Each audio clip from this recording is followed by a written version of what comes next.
In recent days, people in Charlotte have seen Border Patrol agents swarm the city, scenes that residents of Chicago know well. Agents conducting mass arrests of undocumented immigrants have been met with large protests, as well as legal action over the use of force, including the deployment of chemical agents. Chicago and Illinois, for example, filed a bunch of lawsuits on behalf of their citizens, claiming, I think rightly, that their own sovereign authority to organize their state was undermined by illegal federal conduct. The Department of Homeland Security says the surge of agents is aimed to ensure Americans are safe and public safety threats are removed. And it says the operation in Chicago resulted in thousands of arrests. But one concern, as has also recently been made in Charlotte, is that people without criminal histories are being swept up in the operations. Numbers released by the Trump administration and first reported by the Chicago Tribune show of the 614 people mainly arrested in the Border Patrol's recent Operation Midway Blitz,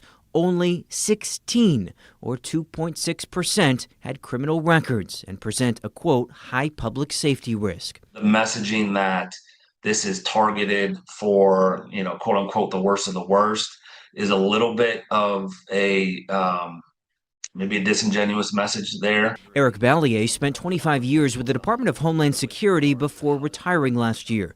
He says what he saw in Chicago was markedly different than the Border Patrol's approach when he worked for the agency. In Chicago and now Charlotte, agents have worn face coverings, something Ballier says does sometimes happen, but not in this type of public setting. And Ballier says it's unusual for federal officials not to contact local law enforcement before coming to a city. Mecklenburg County Sheriff Gary McFadden told us Monday he hadn't heard from the Border Patrol. When stuff goes sideways, and unfortunately it likely will, they're going to be calling the state and local law enforcement. The last thing a sheriff or undersheriff wants to hear is that initial phone call when they had no idea what was happening in the planning phases of this. Chicago and Charlotte are markedly different communities, but both have large immigrant populations. So far, Ballier says the Border Patrol's approach in Charlotte appears to be similar to its operations in Chicago. In Washington, Reuben Jones, Spectrum News 1. Reuben, thank you. Tonight we're hearing from some of North Carolina's members of Congress to get their reaction to the federal immigration enforcement operations in North Carolina. First up, my conversation with Congressman Pat Harrigan. Congressman, so good to see you, sir. Thank you for a little bit of time tonight. Just first of all, your overall impressions of over the weekend and into this week of what's been happening in Charlotte from your perspective. Well, look, I think you got to step back and you got to look at the big picture, Tim. We've got over 1,400 detainers that have not been honored by local law enforcement across North Carolina. And that means that local law enforcement is not cooperating with the feds on criminals. And I think, this is the issue that we've got, which is we effectively have sanctuary cities in North Carolina, right?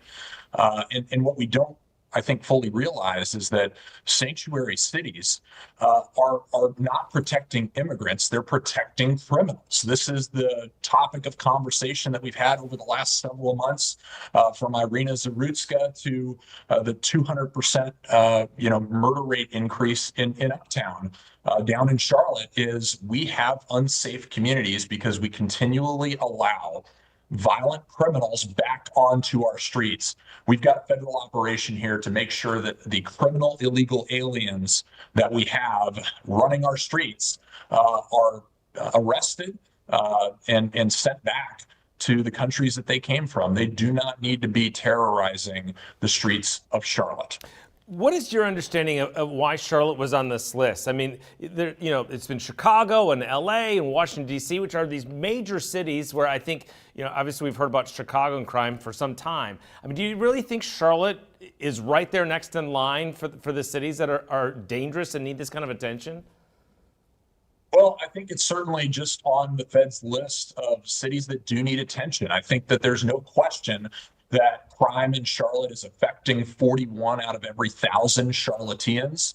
And again, that's a kind of a crazy number. When you think about violent crime in Charlotte is actually higher than in 96% of American cities. Charlotte does have a crime problem. There's absolutely no question about it. But I think why Charlotte itself is targeted is because you've got a sheriff there that simply doesn't enforce the law. Sheriff McFadden will not cooperate with federal authorities with respect to immigration detainers. And that is a problem. I mean, we've got guys that have been arrested and targeted in this operation that were wanted for murder, that have been wanted for hits and runs, multiple DUIs, multiple different types of larceny. I mean, you've got a 15-year-old. Let me read this just so I actually get it correct here. You've got a 15-year-old that has actually been arrested in Charlotte 111 times. Vehicle thefts, break-ins, possession of firearms, even searching on the internet how to kill an officer, and he is still out on the Charlotte streets walking free. That's why the feds have come into Charlotte, because it is simply not safe for Charlotteans. This law and order has to get restored in this city. You mentioned, you were throwing out some statistics earlier. In particular, we've heard Uptown, but we also heard statistics that overall crime in Charlotte as a whole has been down. So how are we supposed to sort of take into account all these statistics about what we've heard from the police department in the city versus some of these other statistics, and taking into account, obviously, those numbers in Uptown? Yeah, so Tim, people manipulate statistics, right? And this is what I would offer you, is that if the statistic says 41 out of 1,000 people are being impacted by crime, let's take a look at the shooting incident that happened in Steel Creek the day after we had the judiciary hearing about Irina Zarutska on location in Charlotte. You had a couple hoodlums walking the street in a traditionally safe neighborhood, Steel Creek, and about 2 o'clock in the morning firing about 30 shots into a home before running off with their handguns. If there's 2 people that live in that house, that accounts for 2 out of the 41 of those 1,000 people that are impacted by a crime every year. But the reality is 50 homes in that 150-yard radius all got woken up in the middle of the night to 30 gunshots. Those are not part of the folks that are impacted in those statistics, but they are actually impacted in real life, and they need to be reflected in those statistics. So the bottom line is people in Charlotte just don't feel safe, and I don't blame them. How do I know that? Because they're reaching out to me to ask them for help, to ask me for help to do something about it. So look, I'm fully supportive of the operations that are ongoing down in Charlotte right now. And I would really encourage folks that are, talking about doing violent things to the Border Patrol or immigrations and customs enforcement, to other law enforcement officers that are actively blocking them with their vehicles. Guys, stop this right now. You are protecting criminals. You are not protecting immigrants. That's what people have to understand. We cannot have safer communities unless we are actually holding criminals accountable. And when they are criminal illegal aliens, they deserve to get deported, period. You mentioned about getting calls from people in Charlotte that say they don't feel safe. So let me ask you this then. You have a young family. Do you feel safe taking your family to Uptown Charlotte? I do, because I'm a former Green Beret. The reality is that I think the average family at certain hours of the day absolutely does not and should not take their families down there. And that's a problem. And look, we've all got to work together to solve this problem. But my daughters are 6 and 8 right now, Tim. At some point, they're going to be teenagers, and you're going to be graduated from high school. They're going to be in college, and they're going to go down to Charlotte. And I do not want either of them turning out like Irina Zarutska. I can tell you that. And I think that every father feels the exact same way. And so, look, we're not being the bad guys here. We're not being mean just because we demand that our laws are upheld and enforced and that criminals face consequences. That does not happen in Charlotte, and it needs to start happening, or we are not going to have safe communities. Congressman Harrigan, appreciate you some time tonight. Thank you.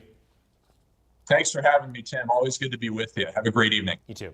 Thanks for watching our YouTube channel. Let Spectrum News be your resource for balanced, in-depth political coverage. And click the subscribe button here. You can also download our app and watch us on TV to learn more about the candidates, where they stand on the issues, and more. We'll see you then.